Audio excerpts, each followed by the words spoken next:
Go. Hey guys, we are here. I don't know why I say that every time to start. I swear I need a better opening line, but we're here and to do the talks for week 13. Is it 13 now? We just finished up week 13. Yeah, week 13. We're going into week 14. So the week 13 cast joined as always with Code and Cade, and then we've got B Flynn with us this week, joining us. Happy to have you here, man. It's been fun. You have been one of the more, not one-liners, but like, I feel like at least whenever like we get into a deep discussion, there's at least one time where you say something random off the wall that I'm like, I like this guy. Like something always comes out of nowhere. Like we were just talking about how like the performance you put up a few weeks ago, and you're like, hey, just reminding everybody that I'm in the division of death and I can also do this. His own way, yeah. It's been fun. So happy to have you here. So we're going to do the same format that we usually do. I know everything looks a little bit different than it has in the past. I'm definitely a lot more of one to listen to than to watch, per se. But I'm on the road, so I appreciate Code recording, and then Cade and Flynn for still making it here and making it happen. But let's go ahead, and we're going to go to our normal format. I'm going to try not to minimize myself. Here we go. So we're good. So let's talk about what went down last week. Now I minimized. I'm sorry. We have Watson's 25th masseuse with a 40-point win over the Implications.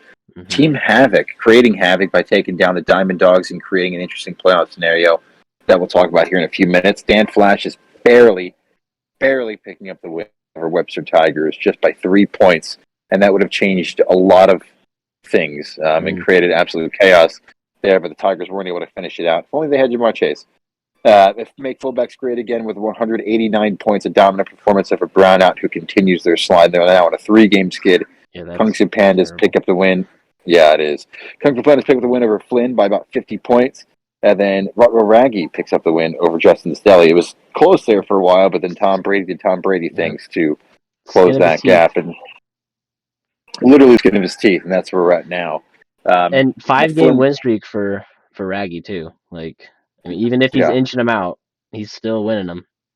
Yeah, and that's one of the things that we absolutely need to talk about, because there's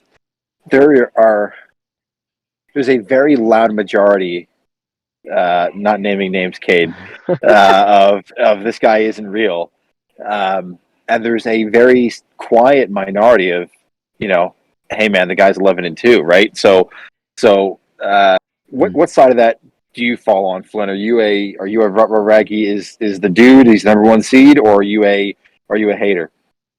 He has been catching a lot of flack lately. He made a really good move at the deadline, picking up Dalvin Cook. It was huge, yeah. That could really bolster his team. He's got a solid team. He's got that Mahomes-Kelsey stack, which is absolutely deadly if you catch him on the right week. And quick note, I saw this when I was doing my research. He went 3-1 against the vaunted Division of Death this year. Anybody know who beat him? I actually do. I think you did, didn't you? I did. Yeah, one of my 2 wins. But right. So he took down all the good teams in this division, and somehow I got that was my blow up week. Yeah. So he's a better team than some people are giving him credit for, I'd say. That's something we should have added to our list, is to talk about all the trades that happened at the deadline. But just off the top of my head, I've got to think him adding Dalvin Cook. Let me turn off some notifications. I can't tell if that's buzzing in your guys' ear or not. Sorry, it's again on the road. But I would have to think from sitting here and thinking that trade for him getting Dalvin Cook is probably the best trade at the deadline, right? Is there one that you guys can remember that tops it? I mean, I'm really happy with the moves that I made. I know Code and I made a good trade. I know that Cade and I made some trades. But I would think the contender getting Chase for some spare change, if I remember. for some lint in my pockets. Digging in the couch cushions and. Who was it that ended up with? That was you, right? Is that UK that ended up with? Chase? Yes, it was. Hey, look, I think it was a good, clean trade. I definitely wasn't the same in value, but I just kept throwing things at the wall, and then eventually some of them stick. So yeah. Hey, it works. So, okay, while we're on the air, I'll give you the chance to be the opposition. Rutro Raggy locked the number 1 seed, has been for a week now. This game did not matter whether he won or lost. Neither does next week. But you were definitely on the he's a hater, he's fake side. Where's that come from for you? You know, man, it's not just the trade history, you know, because that's one thing, but we're past the trade deadline, so we got to move on. Even though he is a clown and wasn't really ready to trade, he just wanted to talk about it. But I don't know, man. Like, you know, really, and then I find out who crafted that Evans contract, and lo and behold, he crafted it too. So, but in his defense, he said that he was instructed to. Yeah, I would have said that too. Deal. I would have said that too, but no, I mean, the team is performing. You know, he has the famous stack from the Chiefs, and I mean, if you look, they are holding it down for him. But it's not just them. You know, he has some other, you know, some players that are impactful. But I just think there's a lot of hype, man. And then you see him face Justin's Deli, not to put him down, but you know, he's a 3-9 team, and kind of gave him a run for his money. And once we get into playoffs, I mean, you could have one injury and it's all over. So I don't know. I think he's built on a house of cards, I guess is the best way to say it. You know, he's got a record, but I think we get into playoffs and he actually gets on the board against the team, and then we'll see. Respect. It's always so difficult. Respectfully. It's always so difficult too, because right now, as an Eagles fan, I deal with this all the time. Right, you haven't played anybody good. You're 11-1. You haven't played anybody good. Yeah. And then I'm like, yeah, but we're 11-1. We're beating teams that we should beat, right? And then here I am in the chat. He's fake, so he's 11-2. Yeah, so it's tricky. But I mean, the guy's winning. He's got the first round bye, and as we all know, you get that bye, you're automatically in the top 4. Anything can happen, and so he's pretty much 75% chance he gets in the money. So that's what we're all here for. Code, what side do you fall on before we keep moving on here? Well, I was just gonna say, it's like Flynn said, he did beat all 3 of the, I guess, strongest teams in the Division of Death. I mean, and they might have had guys on bye, whatnot, but those guys are still good owners. I mean, I feel like it's kind of like what, I can't remember who it was. I think it was Cam Hoon talking about this league, about how like almost everyone feels like a shark. You know what I mean? It's like there's not like you can't just like, I mean, unless you're getting Jamar Chase for fourths, but I mean, other than that, you know, like there's most of these guys they know their stuff. So it's like, if anytime you inch out a win against anybody, you should like take that, you know, to the bank. So, I do think that it's hard to like not side with everybody, but the guy's still 11-2. He's got Mahomes and Kelsey. It's hard to bet against it. So I mean, not that I'm saying he's gonna cruise his way to the finals, because at this point, every team that makes playoffs is a good team. So we'll have to see what happens. Yeah, and let's move on. We'll talk about that playoff picture. Did I skip a part? I didn't skip a part, did I? I don't think I skipped a part. We can recap last week a bit, but you kind of already did that, yeah. Unless we have any comments. So talking about the current standings we've got. Let's see if I can do this from memory. Oh God, how bad is it if I can do this from memory? So we've got. You'll know if I cheat or not, because if my camera disappears and I'm not doing it from memory. We've got Rubber Rag in first place at 11-2. Yeah, currently, Kongsu Canada's at 9-4. We've got Diamond Dogs at 8-5. Then we've got Quad Fathers at 9-4. We've got, I think, currently in 5th place would be Dan Flashes at 8-5, and the 6th place currently goes to Brown at 7-6. Yep. Right? 2021 points scored. That's correct. That's the top 6. Yep. And actually, in the sleeper app itself, it has the Diamond Dogs at 4th and Make Fullbacks Ready at 3rd. But I believe that's because it takes the record into account and not the division. So yeah, you can clear that up. Yeah. And that's a great call out. So I would not pay very much attention to what the standings and sleepers say. Things will kind of change for us. I'm able to update the brackets manually. And then we might even have like the teams that are in the toilet bowl bracket. That won't even matter. It'll all be done kind of on a spreadsheet off to the side. And I will make that very clear and keep everybody in the loop, because the extra pick bracket there's no way to do that. The toilet bowl bracket, I know that exists, but it might be with the bottom 6. So like in sleeper bracket, you might just play like a team that you're not actually playing, but like the points that you make will go against the points you're supposed to play against. Yeah. So, and I will keep that in the loop as well as we go forward. But these standings have shaped up to be fairly what we expect, I think. Obviously, there's still some chaos, some wild twists, some havoc the bottom indeed. There. Yeah, some havoc indeed, but nothing. At least from my perspective, from last week or the week before that, nothing here is insane to me, except for we talked about Brownouts fall on their 3-game skid now, but still has that playoff spot. Nothing here, too crazy, I don't think, unless you guys are seeing something I'm not.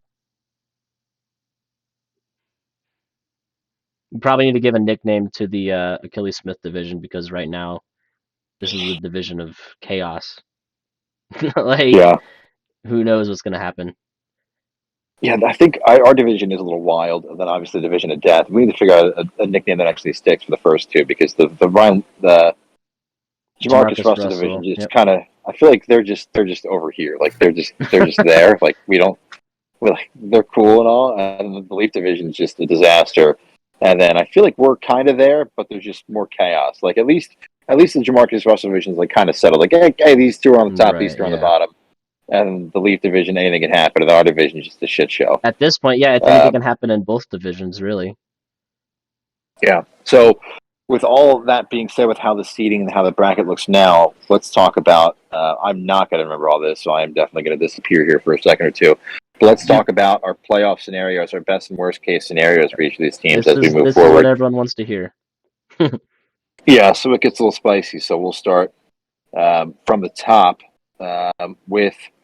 Or how do we want to do it? We want to start. Let's start with the bottom, and let's start with the very, very bottom and the very, very top. So, from where we sit right now, Webster Tigers, Justin Selly, Lose Lake Flynn, and the implications are locked into the bottom four spots. So those teams are 100% in the toilet bowl.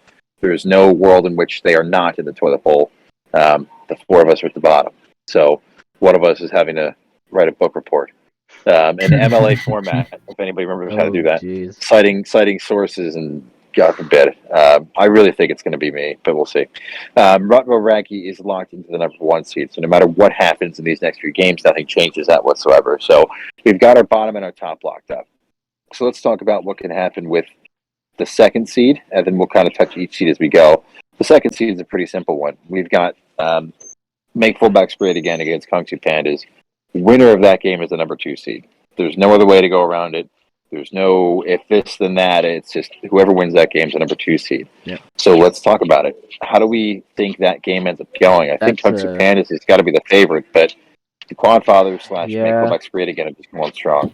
I mean, if they lose because they're losing Lamar Jackson, but Huntley kind of does what Jackson does already, so I don't really know if that's a big loss for the Pandas.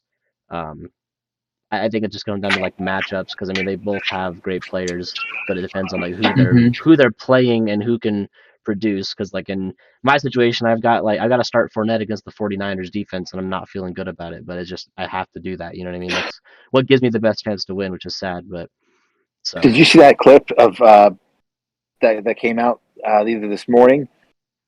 Brady went to the sideline during the timeout and told Todd Bowles.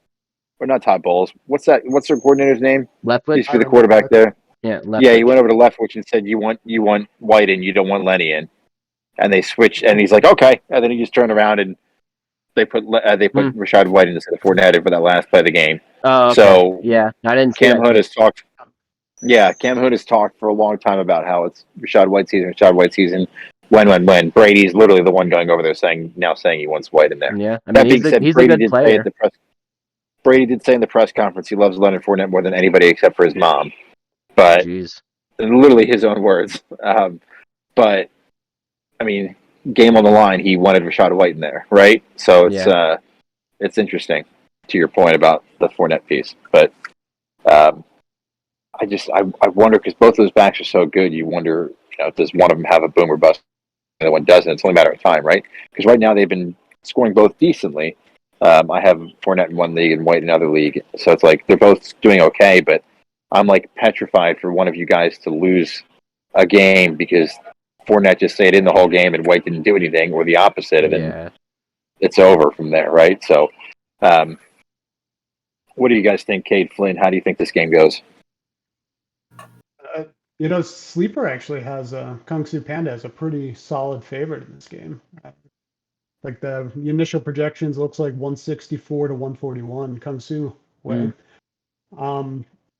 So I really think it was a smart idea of him to pick up Huntley earlier this year, as a handcuff for Lamar, and it could pay dividends for him now.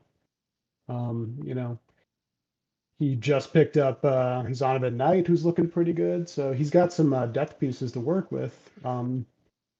So I think he is the favorite, but these are both really good teams. Could go either way. We made a joke during the trade deadline show that the worst the Kangsu Bandits had was sending Curtis Samuel away for the first of 4 times, I think, between the two of you. Been sent around sent him everywhere. away for Hunt. Yeah, he sent him away 1-for-1, him for Huntley, and we made fun of that because Curtis Samuel is at least a flex play right now. And here we are, where that was the 3,000 IQ move now, where he's not having a panic after he got Lamar traded to him earlier on in the season. So, what are you thinking, Cade? How do you think this one ends up shaping up? Yeah, I mean, they both have good teams. Sitting here looking at it now and really diving in, and I mean, I think by now you guys know I'm kind of a Burrow fan, but it can really go either way, and that's kind of what I enjoy as we get closer to playoffs here. I mean, and these games matter so much. You look at the players, and we got some hitters on both sides.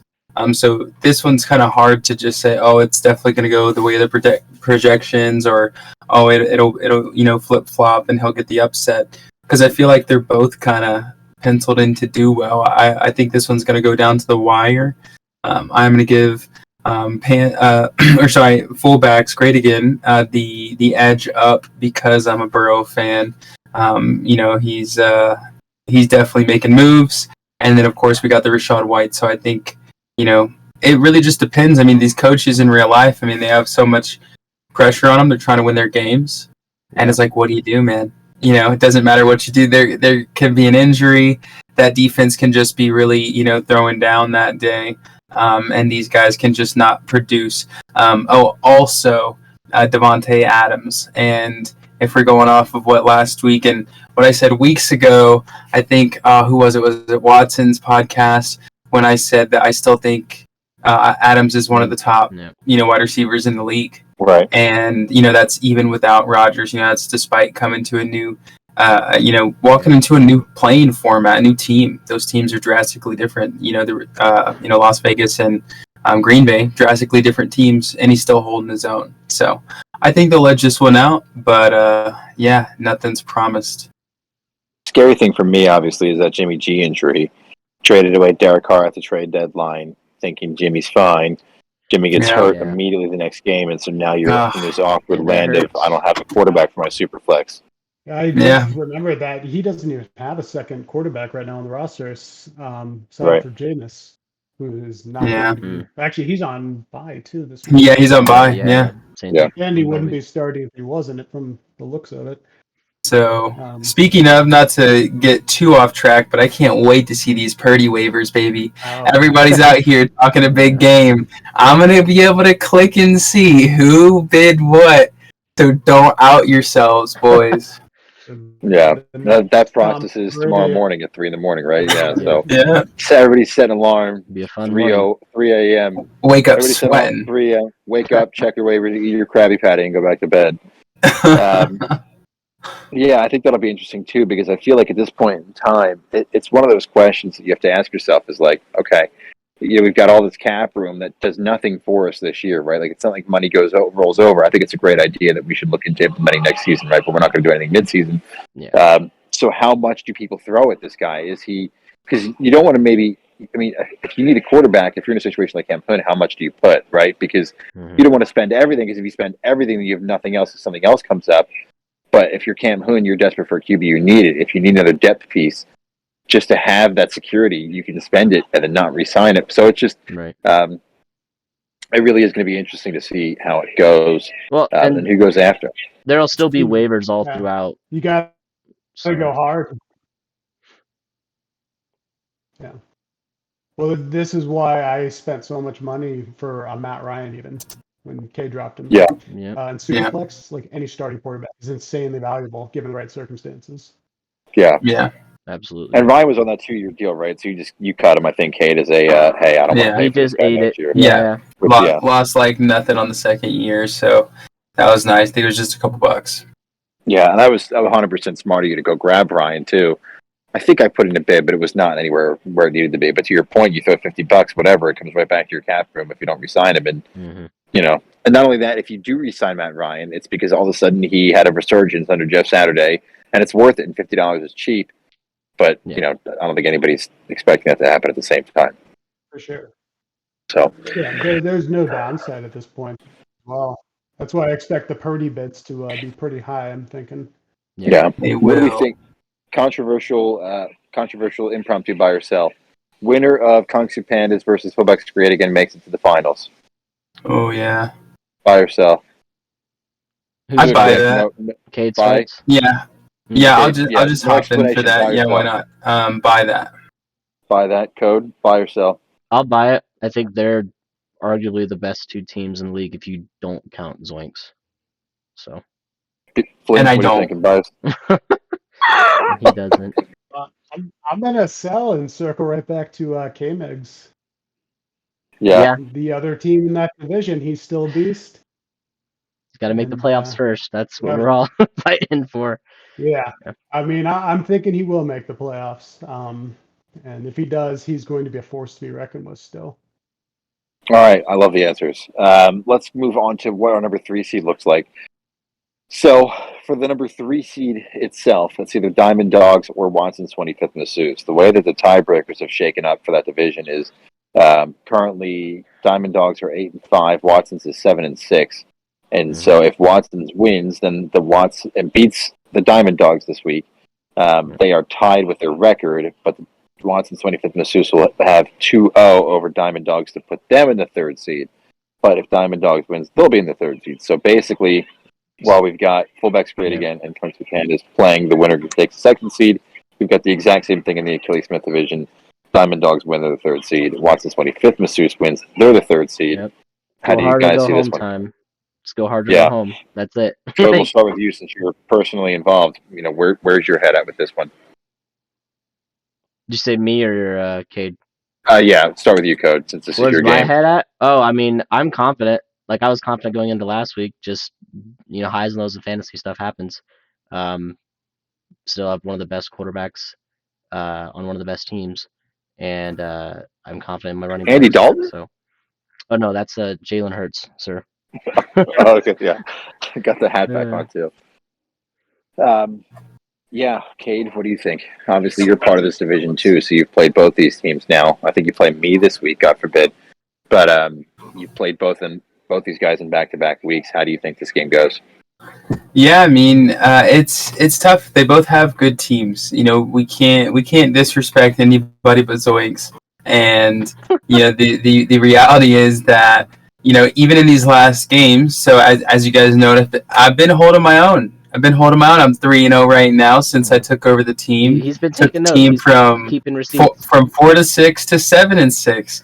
And who knows? I might win this week, might not. Whatever happens, it's nothing personal, But I was projected to lose both of these last 2 weeks, and I think that's for a reason. Both these teams are holding it down. We got some good options, and lately some of the players have just been popping off. I mean, you'll have, Codes. You'll have what happened with Henry, where it just doesn't work. But when Hurts is getting you over 40 points. How much does that matter? I mean, how much can you ask for? You can't expect them all to go off and get you 30 points. And, just kind of like how Watson's has, Pollard, who popped off a little bit not too long ago. St. Brown, who just can't get enough. They figured out the guy can catch a ball, and they won't stop giving it to him. So, if that happens again and he reels in 30 and, Pollard pops off with another 30 or 40, there's not much you can do. But I think Henry's going to have a bounce back week. I think Hurts is going to continue to produce. I almost feel bad. Allen's nickname for me right now is number 1 in fantasy and real life. But low key, I think the stats are lying because I've seen Hurts play. So, I don't know. We might have to substitute that in there. I'll call him stepdad or something next to McCaffrey's dad. But call him Rogers Juice. Steve Rogers Juice. Did, yes. Because Hurts is on the, Black Panther juice. And that's not, he's taken over. So, we'll see, man. I think Codes will squeak this one out. Yeah. How does it feel to have put your buddy in a situation where if he loses, there's a chance he doesn't make the playoffs?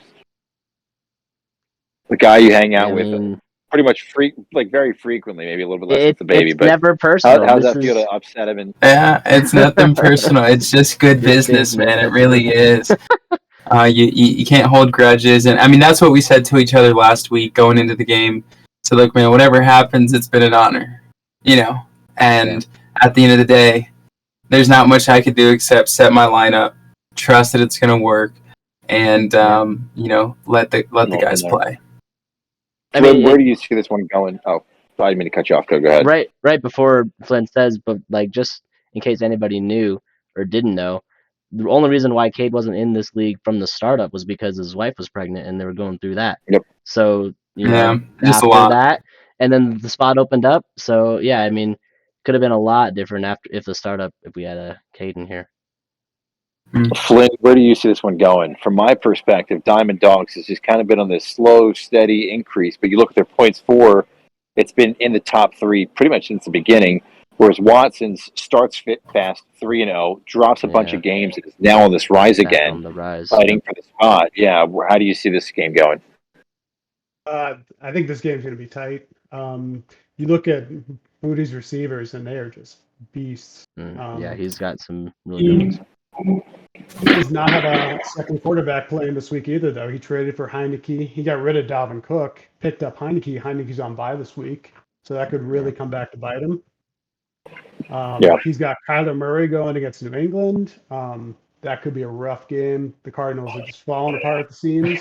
Yeah, if anybody knows the Cardinals, it's you, man. So Jalen Hurts is what I wish Kyler Murray was, right now. Right. For someday, but. And he is not a fan of Kyler at all. Like, from talking to him offline, he does not like having Kyler as his quarterback, too. So it's funny that he's signed into this long deal, and that's his guy, and he hasn't traded him, but he's like, I don't want Kyler as my quarterback. He's a fantasy producer. Yeah, in terms of his overall production, I think it's more of the team around him, but that's something we don't need to get into here. But he's also Booty's also got Pollard going against Houston, and good God, that could be a bloodbath.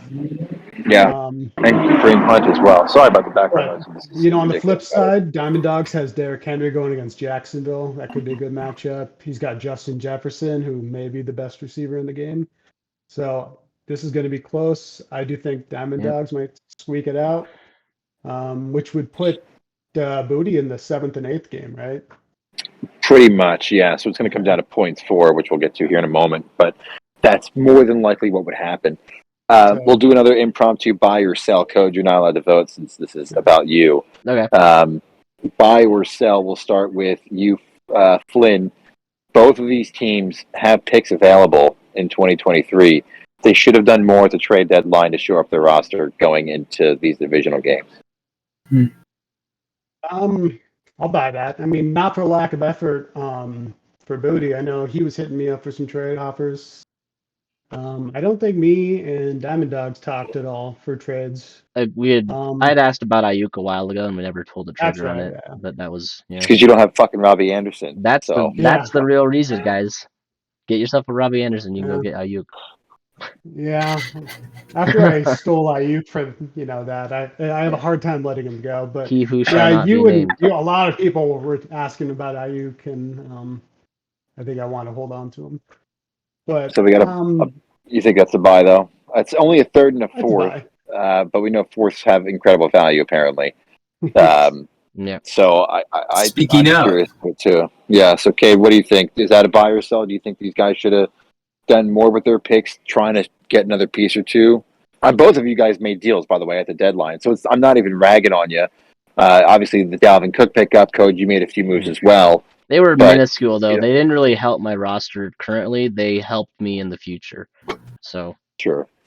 Yeah, and so I mean, I'll hop in and I'll buy that too, and the reason is because we could have made more, like a little bit bigger moves. Like I'm always into the splashy trades, and especially as we get down to the end of the season. I mean, this is the trade deadline. I mean, we waited all year for what, for Heineke, for who knows what, and it's not like there was a lack of effort, just like Flynn said. I mean, I was watching everybody talk back and forth, hearing the rumors of all the possible trades.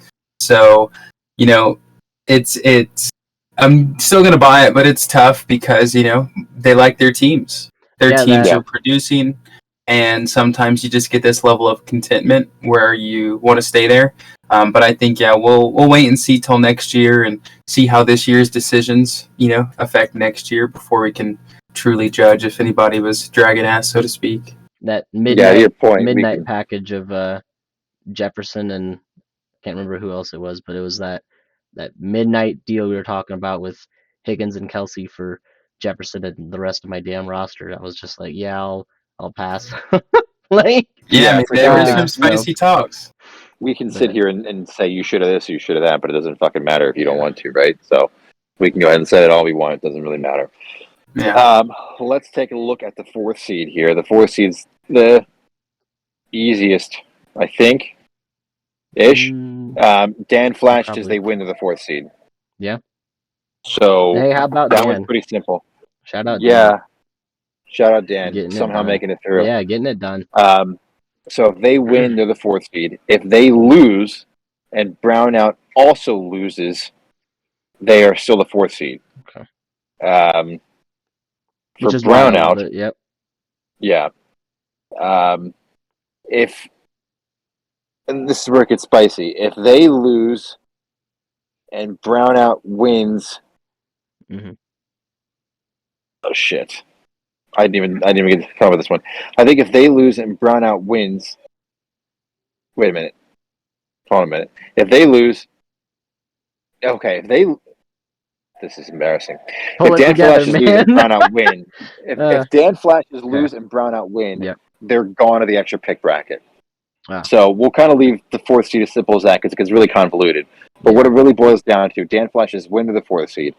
If Dan Flashes win to the 4th seed, if Brownout loses to the 4th seed, if they both lose, or if Dan Flashes loses and Brownout wins, Dan Flashes goes to the extra pick bracket.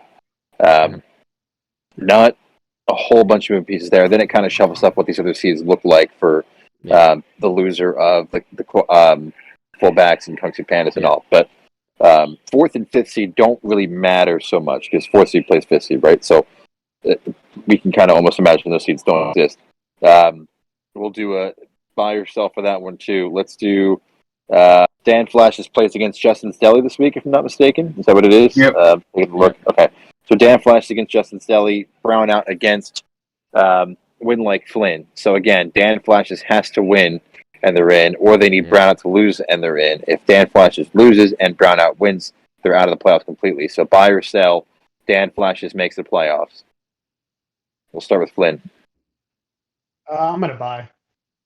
He's got a really good matchup this week against Deli. There's a lot of injuries and buys on both sides. Dan Flashes is coming in a little bit healthier from the looks of it. And I think, and if we're counting on Brownout to lose, that's not going to happen because he's playing me. So I'm going to give it my best, guys, but I don't have high hopes. So I'm going to buy. I think Dan Flashes wins this week handily.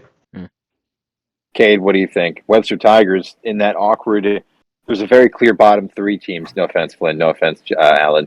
For the 3 of us, but then you've got Webster Tigers is kind of on this little pedestal at the 5 and 7 that they're at, right? 5 and 8 that they're at right now. It's 5 and 8, 5 or 7. 5 and 8. One of those 2. 5 and 8. 5 and 7.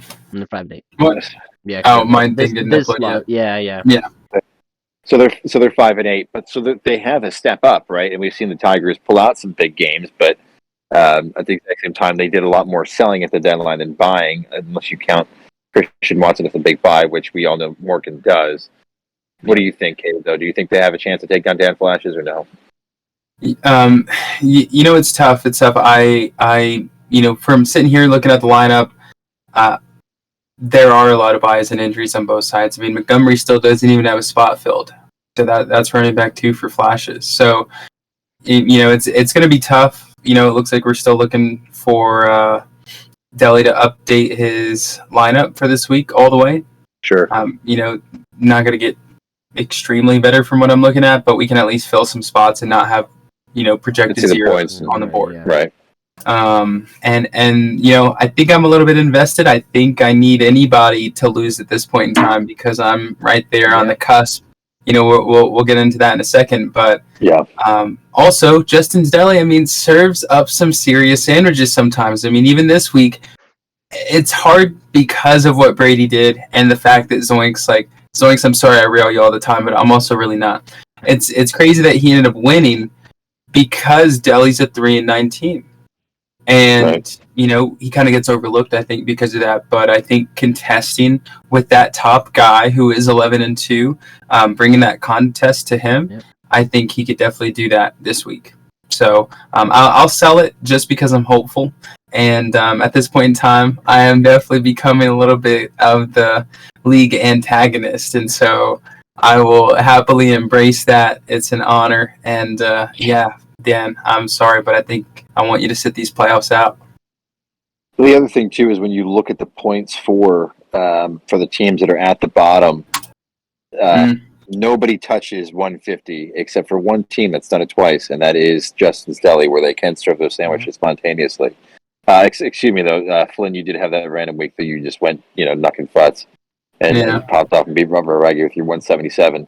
But other than that, we're at 117, 114, 120, 90. I know I was excited to be over 100 this week. Webster Tigers got a 130 at one point in time, but Justin's Deli has a couple times broken that 150. So, they could do it again. And it's again trying to knock out a division rival who is no first round pick. So it could be huge, but we'll see how that goes. Code, what do you think? You think Dan makes it in or not so much? I have to buy it. I need AJ Brown to catch 2 touchdown passes, so I'm buying it. There you go. So that's what our 4/5th seed looks like there. The 5th seed's a really, really easy one as well. Loser of Kung Su Pandas and Make Fullbacks Great Again becomes the 5th seed. So what's a good last second buy or sell? Winner of that game makes it to the semifinals. Is that too much of a cop out of a thing? Winner of this game probably plays Dan Flashes in some capacity. I don't know. It's not a good buy or sell. We're not going to do it. I changed my mind because I can't think of anything spicy enough. Yeah. Let's just talk about the 6th seed because that's where shit gets weird. I'm going to pull it up because this is one I have a lot of notes for. So there are a lot of different teams that get the 6th seed here. Dan Flashes has so again as a reminder, points 4 are the 6th seed. So technically there isn't a single team eliminated from playoff contention yet because of the 6th seed possibilities, but that being said, the fact that I have to make up 600 points to get that spot is not going to happen, right? Yeah. Dan Flashes is also a little too far away to make that spot, so Dan Flashes is probably out of the 6th seed contention. Brownout. So this is how Brownout can make the playoffs. There's a couple different ways. If they win and Dan Flashes lose, they take the 5th seed. If they lose and Diamond Dogs win, they're the 6th seed. If they lose their game and Diamond Dogs lose their game, if they score more points than Diamond Dogs this week, they'll be the 6th seed. Yeah. But if they lose their game this week, the Diamond Dogs lose, and they score less points than Diamond Dogs, they're out completely of the playoff bracket for the extra pick bracket. Yeah. Diamond Dogs, you guys obviously when you become the 3 seed as we talked about, but if you lose and Brownout wins, then and Dan Flashes lose, then you're locked in the number 6 seed. If the Diamond Dogs lose and Brownout loses, or Dan Flashes wins, but you score more points than Brownout, you take the number 6 seed. It's a mess. If you lose and Brownout loses, but you score and Brownout scores more points than you're knocked out of the extra pick bracket. Watson's 25th Masseuse could possibly grab that 6th seed. It's a lot easier for them to just win this week and grab the 3rd seed. But if the Watson's 25th Masseuse lose this week, Brownout wins, and they score 20 more points than Team Havoc, they could get the 6th seed. If they lose and Brownout loses, they're in the extra pick bracket. And then my favorite one, of course, is for Team Havoc because it is absolute havoc. So, Cade, for you to make the playoff, you have everything. To win. Yeah. Cade, you have to beat the implications this week. Team Havoc has to beat the implications. Brownout has to lose like Flynn. Diamond Dogs has to beat Watson's 25th Masseuse. And Team Havoc has to score 20 more points than Watson's 25th Masseuse. And then you get the number 6 seed. So, or excuse me, you actually have a 20-point lead on Watson, so you have to outscore them keep that up, by 19 or more. Okay. Or they have to outscore you by 20 or more. So it gets really funky. But really, all this boils down to is there are 8 teams still vying for those 6 playoff spots at the end of this week. With we will see. Pretty much, yeah, it gets funky. It's just crazy to me that with this last week, Kangsu Pandas takes the point total lead at 2,136 is what I think it is. Yep. And then we've got Brownout and Diamond Dogs tied by less than 0.3 points at 2,000. Was it 2,121? 2-1-21. Yep. 2-1-21, and there is a world where one of you does not make the playoffs if all the cards fall the wrong way, basically. Look, I know K-Mix is going to watch this. I need you to root for me this week, because if I win, we're both in. That's where we're at. But if you both lose, then you're going against each other. Then we're going against it. Yes, so, then it's just... so you're almost playing 2 games this week. I know. I think the easy answer here, from my perspective, is Brownout gets the 6th seed because Diamond Dogs wins, Dan Flashes wins, Brownout wins, right? Like, that's what we think happens. Do you guys see a world where anything else crazy happens? Because, again, it really is between Brownout, Diamond Dog. It's between the Achilles Smith division. 3 of the teams are basically competing for that 6th seed, and then Brownout is also there. Do you guys see a world where it becomes not Brownout? Again, I sent those screenshots so you guys kind of know how it all shapes up, but I can't imagine a world where it's not Brownout here for the 6th seed, right? Everything has to fall like perfectly otherwise, I think, for this to happen. Yeah, I think it's the most likely scenario. We are kind of getting into parlay territory now here, though, where if anything in there fails, the whole thing could unravel. Yeah. Right. Yeah, and I mean, first, thanks for breaking that down. I mean, I know a lot of people have really been itching to see how that's all going to look. So just thanks for the time and effort and, energy you put in there. I mean, I want to keep wreaking havoc, man. I feel like when I got this team, it was not a contender team. It was just by the wayside. And I mean, I remember speaking with you, Mike, and you're like, look, you don't want to be middle of the road. You either want to be in the money or out of the money, and then make plans accordingly. But right now, I mean, I feel like I'm on a little bit of a rise. I look here, Brownout's 7-6. I'm 7-6. Watson's 7-6. It's only Codes who's 8-5. And I'm like, well, man, I mean, I'm right there with you with the record. And, the last 2 games have been against my own division. Yeah. Who, if I'm not mistaken, I think Watson's was ahead of me when we played. He was number 2 in the division, if I remember correctly. And I've kind of been, edging him out. So, I want to see the world where havoc happens and I get into the playoffs and, kind of mess some things up. But, if not, it makes sense because I think all the divisions are heavy. I've said that even before I was a manager. I think everybody's got a team that can be valuable, be viable, and present a threat. So it would make the most sense for K-Migs. I wouldn't be mad. I have been a massive supporter of K-Migs the whole year, just from the roster moves, from the planning, from the trades. And so I would get a little bit of enjoyment out of that too, just saying, hey, I felt it. I felt like he was going to go far. But yeah, nothing personal, man. I want to mess up some days. Flynn, how do you think this all shapes up here? You said Brownout, obviously the most likely or easiest answer. Is there a world where if you wake up Monday morning that you're like, if it wasn't Brownout, I totally saw it going this way, what would that be? So yeah, I do think Brownout gets in. But at this point, there's so many variables that any one of them kind of going the other way wouldn't surprise me at all. And you laid it out really nicely. And gotta be honest, I was having a hard time keeping up with all that. This is how my brain works, man. And I'm laying by the pool here in sunny, warm Florida, and then I'm just like, I'm doing one of these, and my brain just like, yeah, but how does a 5th seed matchup work? And then I'm like, I gotta look at it, I gotta type it out, I gotta format it, make it pretty, otherwise I can't sleep. So I'm glad that's whenever you guys have always been like, oh, I appreciate you guys for doing this. I'm like, I'm thankful that you guys eat it up, because if I did, I'm gonna do this no matter what, and the fact that you guys drink it like it's Kool-Aid makes it a lot better and easier for me to get all excited about, because you guys are just nerds like me, so I love it.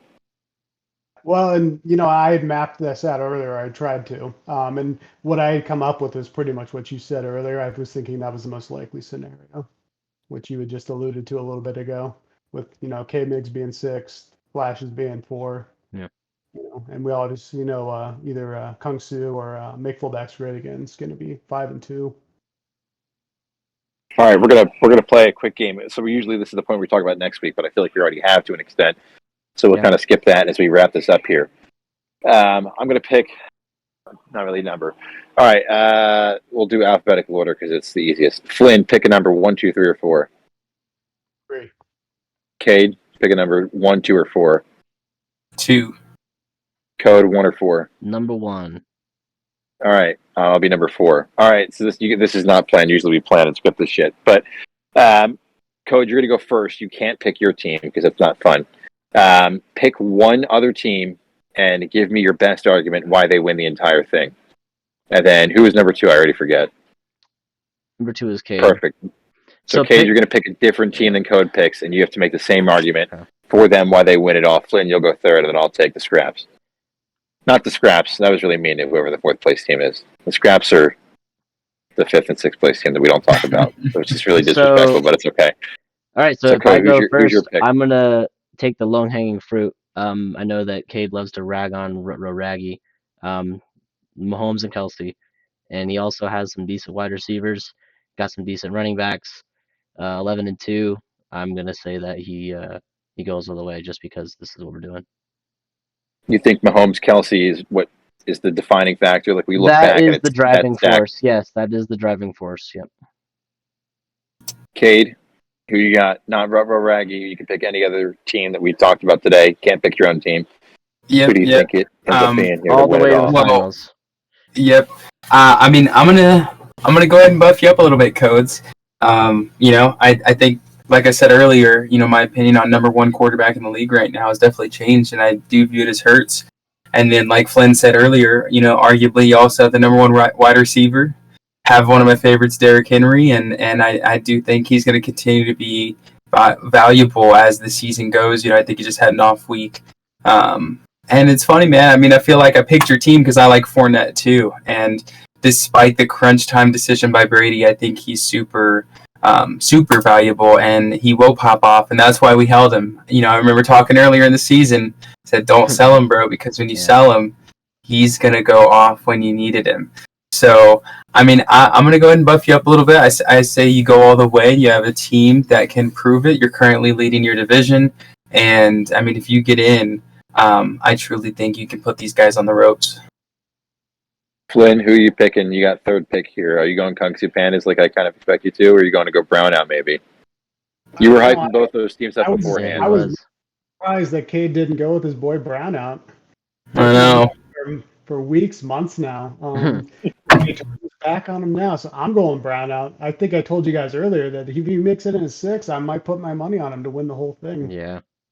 His roster is stacked with some high-end talent, and he's got some really good depth behind it too.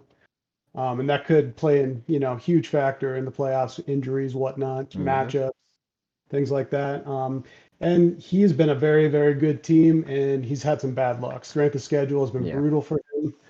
He's much better than his, already pretty good record indicates, I think.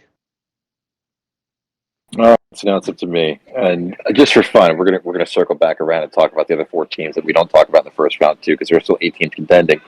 I'm gonna go. I've been a fanboy for whatever reason for so long, and I've enjoyed trading with them and talking with them. I'm gonna go make fullbacks great again. I think if you look at what they've done and the trades that they've made, I know that this is tough with the Derek Carr deal, but starting 1 and 2, and they're now 9 and 5. Yeah.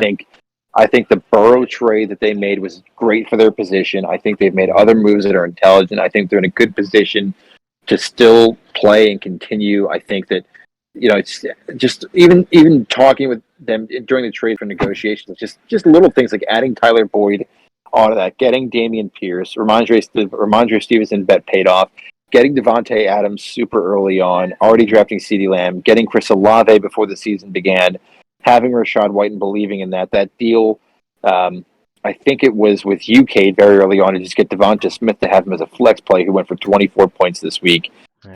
I really think that they've built a team when they could have easily just sold the season, knowing how strong that division was and didn't, and the fact that they they're didn't playing back down at all. for the number 2 seed is huge. And I think whoever gets a bye in the first round is lucky, because I think any of the 6 teams that make it to the playoffs can easily win it all. Mm-hmm. And I think the fact that they might get that first round bye is a huge piece to it. So, all right, Code, we'll roll it back to you. You've got a couple options. You've got Watson's 25th Masseuse. You've got Kung Fu Pandas. You've got Team Havoc. And we already did... Who am I missing? This is mean. I feel bad for the team that I'm not talking about right now.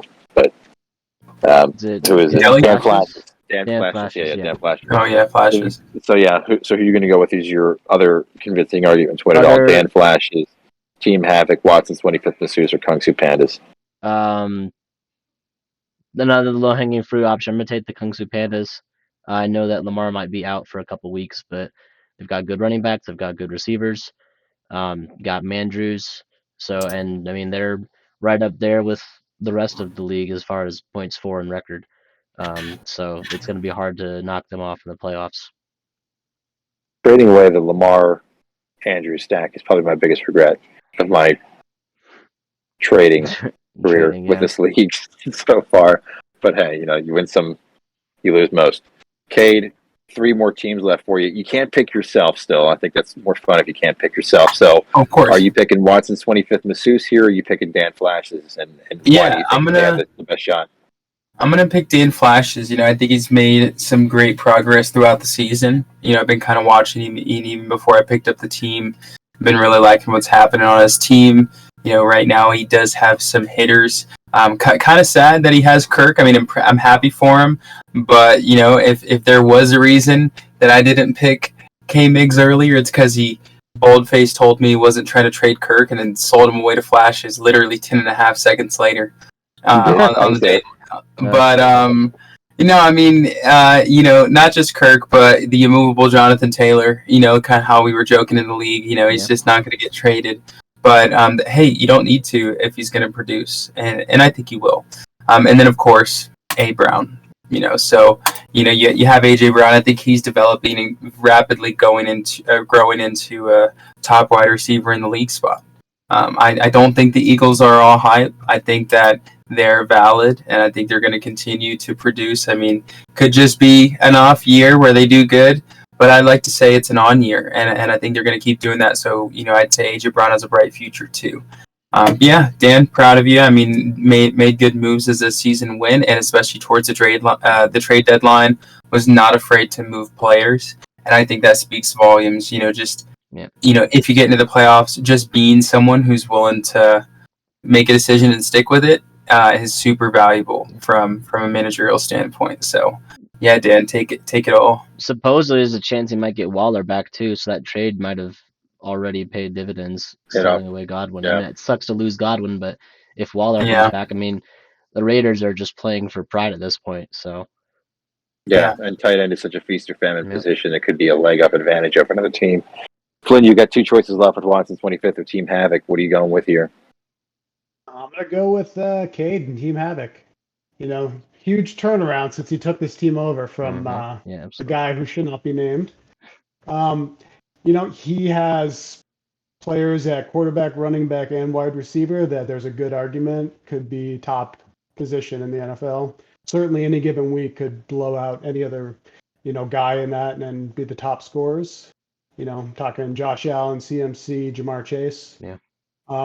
He's got Miles Sanders, who, if Jalen Hurts isn't vulturing those rushing touchdowns, can have a huge blow-up week anytime. Looks like Goddard is raring to come back from the IR in week 15, is what I'm saying. Hope so. It's a big deal, too. That's a very big target for Jalen Hurts, I've seen. Dalton Schultz is really starting to come on a little bit with Dak. So, he's got some good position players. He could have blow-up weeks at any time. And if he gets on a roll in the playoffs, he could just roll right through them. So that leaves Watson's 25th for me. I think you look at that receiving core. Like, he just traded DeAndre Hopkins away, and I think that you can argue that he didn't get enough for Hopkins, but Hopkins was his number 4 receiver. I think you take any receiver on that team, and they could be a number 1 receiver. And that's to the point that I'm not even looking at the roster. Let me pull it up now to make sure and name those players for you. But I just remember how strong it was before. It was Deebo Samuel, Stephon Diggs, Amon-Ra St. Brown. Obviously, he did not trade. He did not trade Hopkins. Yeah, he didn't get a Hopkins deal done. Yeah. Okay, so he didn't get a Hopkins deal done. I remember we were close to one, but it never happened. He's still got Darnell Mooney, who's hurt right now. And then he even played Marvin Jones, who obviously didn't do much in Van Jefferson, but someone's got to be the guy out there with Kupp getting hurt too, right? Yeah. I think you look at his quarterback. Obviously, we've talked a bit about Kyler Murray maybe not being the best, but he still produces fantasy-wise. I think Kareem Hunt and Tony Pollard, you're not going to be able to have a star every single position, but the fact that he found these two running backs at a good discount that still produce, that he can start there, is huge. And I think his receiver depth is good enough that if they don't produce the way that you would want your RB1 or RB2 to produce, that you're still able to have. Again, he played Stephon Diggs in a flex spot this week because he has too many fucking good receivers. I think Amon-Ra St. Brown was in his super flex spot. Like, how many teams can play a wide receiver confidently in their super flex spot? Nobody, except for Watson's 25th masseuse. Yeah. So I think there could be, a good chance that their receiving core just takes it over. And that's also pieces for the future as well if he wants to end up making those moves. And that's what you get when you have a fuck those picks mentality that he's coined. So yeah. That is going to do it for us this week. How long are we at right now? Oh, it's got to be like maybe up to an hour. Yeah, I think it's like an hour, maybe right at an hour. Boy, yeah. This was supposed to, remember in the very beginning when I was like, no more than 15 minutes. To make this one quick, but no, there's a lot to talk about. I thought when you have all these people that love to talk fantasy so much. Yeah, I remember that. That's awesome. So that'll do it for us. We'll go in opposite order of alphabetical for the goodbyes. Cade, wow, Code. Jeez, I swear I know my alphabet. Code, any final thoughts from your end and anything else you want to get off your mind that we didn't get to touch on?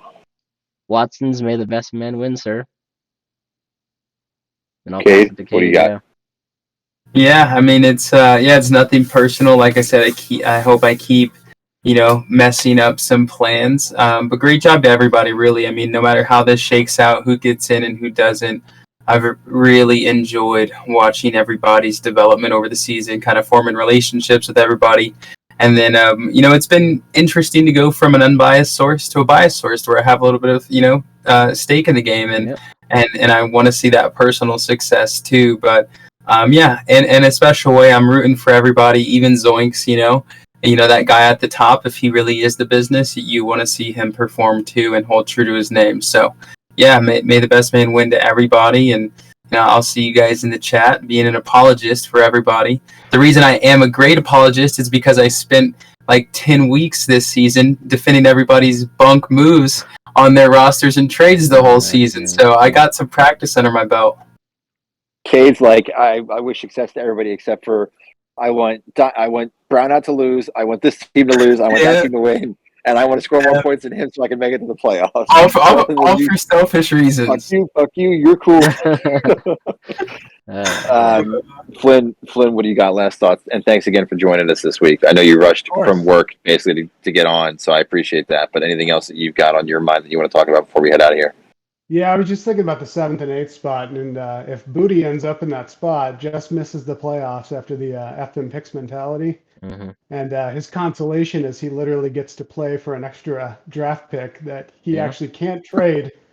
I'm going to laugh my ass off if he wins that. Man. I love you, Booty, man, but that would be too funny. I'm sorry. That would be funny. So I thought about that because that clause does say it's not tradable.